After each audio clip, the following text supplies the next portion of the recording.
Hi there, welcome to the channel. Today we are going to be doing a safety video about car safety rules for kids. We will also be teaching them how to properly put on their seatbelts. So get ready to buckle up because it's going to be an exciting adventure. Our next story is called Oliver and Adam. Let's buckle up. Once upon a time in a bustling city lived a little boy named Oliver. Oliver had a big red car just like his dad's. Well, at least it looked like his dad's car from the outside. But inside it was different. It had no seats, no steering wheel or pedals.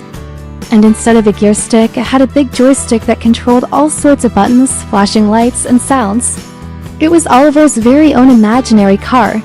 He loved playing with it so much that he would spend all day pretending to drive it around the house.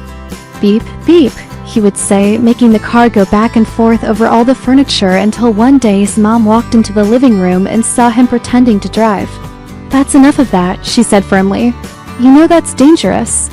Then she explained to him why it was not safe to play with the car like that. She told him they needed to remove all the furniture to make sure he wouldn't hurt himself or the car while playing. But Oliver didn't want to stop playing. He begged his mom if he could just play for a few more minutes. But she was firm and told him no. As soon as she left the room, though, Oliver went back to playing. Beep, beep, he continued. All of a sudden, his stuffed animal, Mr. Snuggles, fell into the car's windshield, which happened to be right in front of the TV. Just then, a commercial came on advertising car safety seats for children. Oliver paused his game and stared intently at the screen. On it, a family was getting ready to go out for the day when suddenly their little boy ran into the room crying. "I don't want to ride in the car," he wailed. "I don't want to buckle up." His mom knelt down beside him and asked him why he didn't want to ride in the car. "It's too tight," he cried. "And besides, I don't want to wear this silly thing." He pointed to his car seat. Mom hugged him and said, "The seatbelt isn't silly. It's there to keep you safe." Then she explained all the reasons why wearing a seatbelt is important and how it can save your life. "Okay," he said finally, realizing that his mom was right. "Let's go." When they arrived at their destination, the family got out of the car. "Thank you for buckling up," Mom said to her son. "Now let's have fun." After a great day together, it was time to go home again. As they drove through the streets, Oliver couldn't help but think about what his mom had told him. He realized that maybe wearing a seatbelt wasn't so bad after all. Back at home, Oliver was watching TV when he heard the familiar sound of his dad's car pulling into the driveway. He ran to the window and waved excitedly. When Dad opened the door, Oliver shouted, "Come play with me, Dad." But Dad looked tired and didn't seem to hear him. "What's wrong, Dad?" Oliver asked, confused by his father's somber expression. Dad sighed and sat down heavily in a chair. "Do you know where your brother is, Oliver?"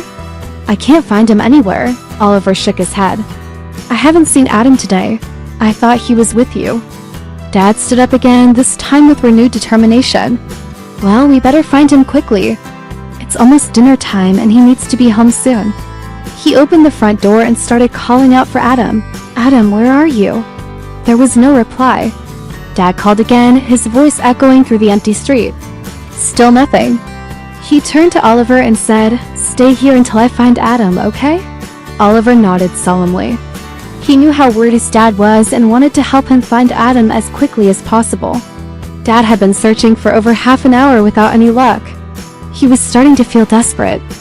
Just then, he remembered that Adam liked to play in the backyard sometimes. Maybe he was there now. Dad ran to the backyard, but Adam was nowhere to be found.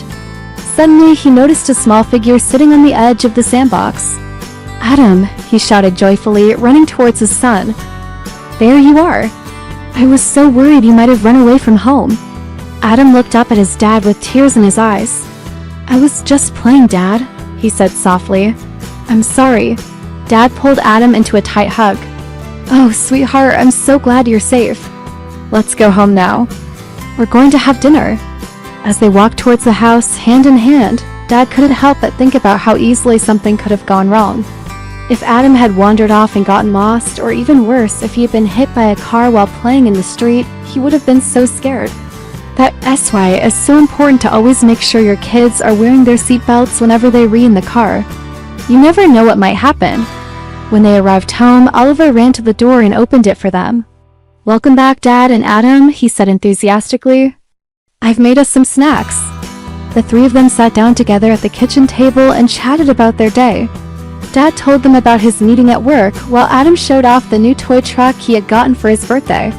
Soon it was time for dinner, so they all stood up and went to the dining room. Before sitting down, Dad said, "Okay kids, remember what I told you about wearing seatbelts in the car? It's really important for everyone's safety." Oliver and Adam nodded in unison, knowing how serious their dad was about this topic. They had talked about it many times before.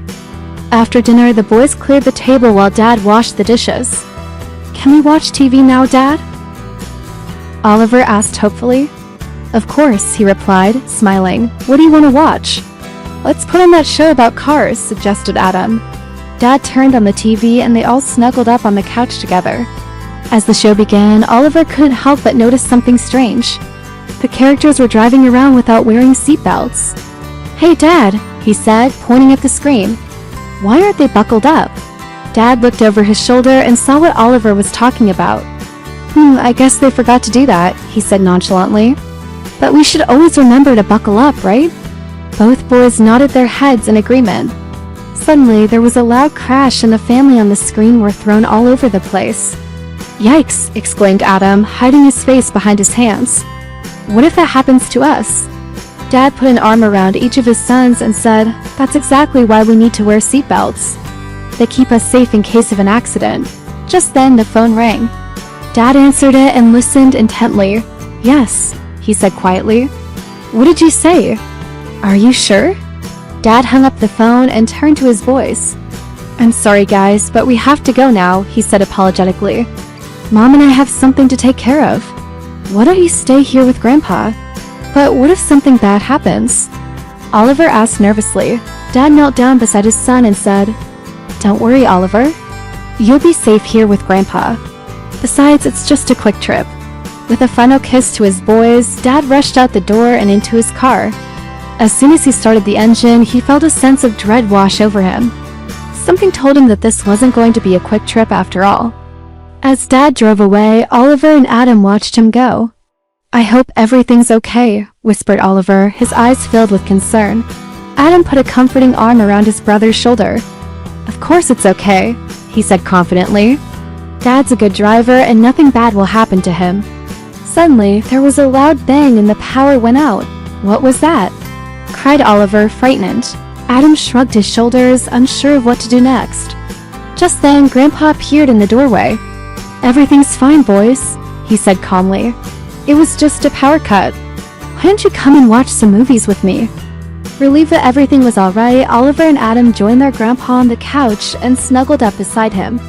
A few hours later, Dad came back home looking relieved. "Thanks for taking care of the boys, Dad," he said gratefully.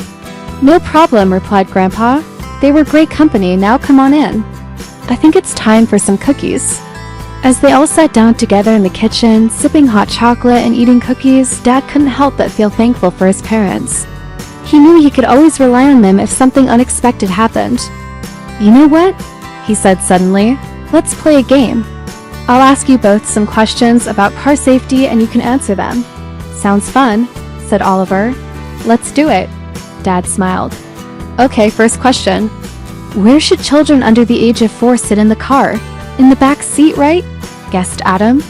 "Correct," said Dad. "And what should you never do in the car?"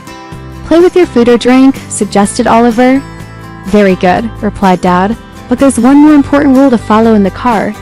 "What do you think it is?" Both boys thought hard for a moment. "Wear your seat belt," they said in unison. Dad beamed at them. "That's right. Remember, boys, wearing your seatbelt could save your life." The end.